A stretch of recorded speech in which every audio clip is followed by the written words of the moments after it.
आज हम मुकद्दस लूका की अंजील उसका 12वां बाब और उसकी आयात 13 ता 15 पर ध्यानो ज्ञान करेंगे। और आज हम लालच की हकीकत इसके बारे में सुनेंगे। फिर हजूम में से किसी ने उससे कहा, आए उस्ताद, मेरे भाई से कह कि मिरास का हिस्सा मुझे दे। मगर उसने उससे कहा, मियां, किसने मुझे तुम पर काजी या मुनकसिम मुकर्रर किया? और उसने उनसे कहा कि खबरदार रहो और सारे लालच से किनारा करो, क्योंकि किसी की जिंदगी उसके माल की फरावानी पर मुनहसर नहीं।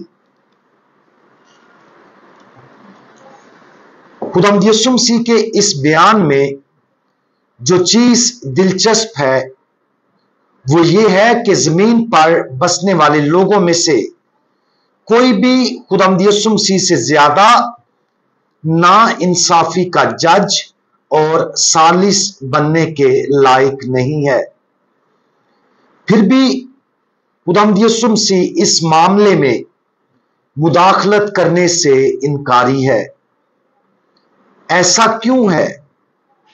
ऐसा महसूस होता है कि ये उस शख्स की तरफ से एक मुनसिफाना दरखास्त है, लेकिन खुदावंद यीशु मसीह मुदाखलत करने की बजाय लालच के बारे में एक तमसील बताते हैं। ये एक हकीकत है कि दुनियावी मालो दौलत बहुत मोहलिक हो सकते हैं। फिर भी बहुत से लोगों को मालो दौलत से लगाव को तस्लीम करने में बहुत मुश्किल पेश आती है। वो अकली तौर पर यह समझते हैं कि जो कुछ उनके पास है और जो कुछ उन्होंने कमाया है, इसके लिए उन्होंने सख्त मेहनत की है, इसलिए उन्हें थोड़ा सा फायदा उठाने के काबिल होना चाहिए। कुछ नेक दिमाग लोग जिनके पास बहुत सारी चीजें और मालो दौलत है, वो उसका थोड़ा सा हिस्सा फिलाही कामों में लगाकर अपने जमीर को मुतमिन करते हैं और फिर ये नतीजा अक्स करते हैं कि बाकी वो अपने पास रख सकते हैं। लेकिन खुदावंद यीशु मसीह इसके बारे में क्या सोचते हैं? अपने आप में मालो दौलत ना तो अच्छे हैं और ना ही बुरे हैं। मसला सिर्फ लालच के गुनाह का है। लालच एक बातनी मिजाज है जिसमें इंसान इस दुनिया की फानी चीजों को खुदा और उसकी पाक मर्जी पर ज्यादा तरजीह देता है। अगरचे बहुत ज्यादा मालो दौलत का होना मुमकिन है और बातनी तौर पर उनसे अलग होना काफी मुश्किल है, लेकिन मालो दौलत होना असल मसला नहीं है। मालो दौलत की ख्वाहिश असल मसला है।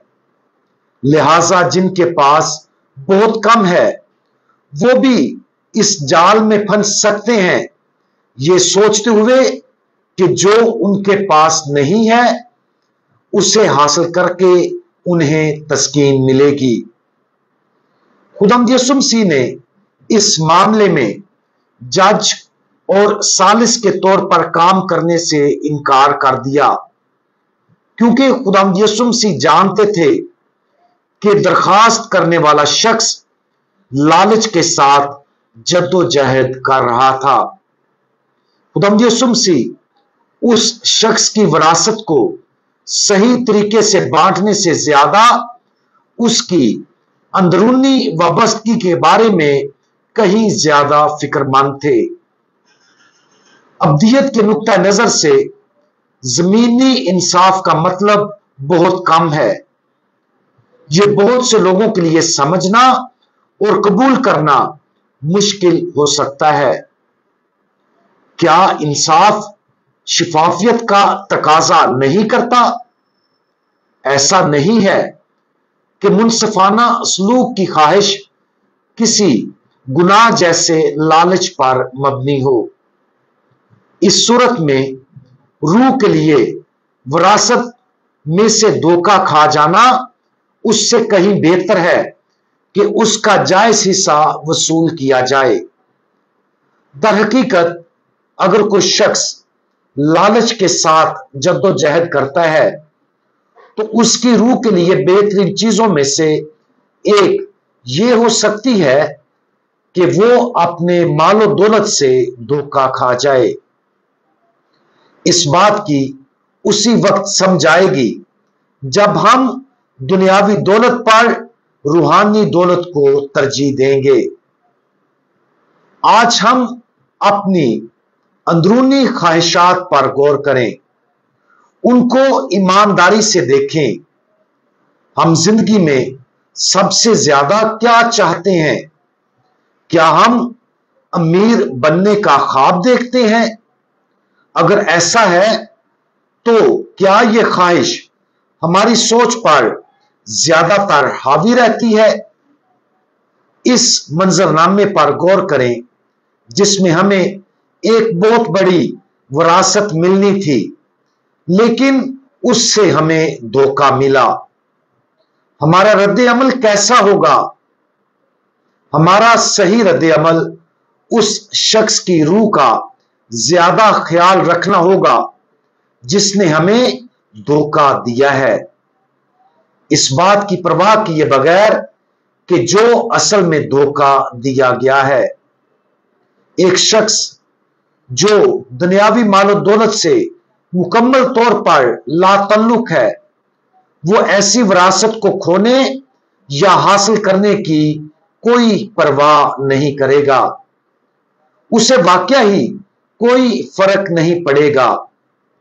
اگر ہمیں اسے قبول کرنا مشکل ہے تو جان لیں کہ یہ اس بات کی علامت ہے کہ ہماری روح دنیاوی چیزوں سے بہت زیادہ وابستہ ہے۔ اس لیے تمام حرص اور لالچ سے آزادی کی دعا مانگیں، کیونکہ خدا کی حقیقی دولت حاصل کرنے کا یہی واحد راستہ ہے۔ ہم دعا مانگیں۔ ہمارے سخاوت کرنے والے خداوند، آپ نے نسل انسان پر بہت زیادہ رحم کیا ہے۔ آپ کے فضل اور محبت کی ہمیں اپنی زندگی میں بہت زیادہ ضرورت ہے۔